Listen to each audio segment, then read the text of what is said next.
വിശുദ്ധ മത്തായി എഴുതിയ സുവിശേഷം 11 അധ്യായം 25 മുതൽ 30 വരെയുള്ള വാക്യങ്ങൾ.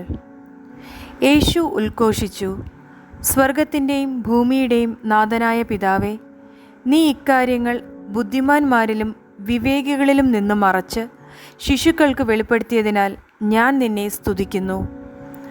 അതേ പിതാവേ, ഇപ്രകാരമായിരുന്നു നിന്റെ തിരുവുള്ളം.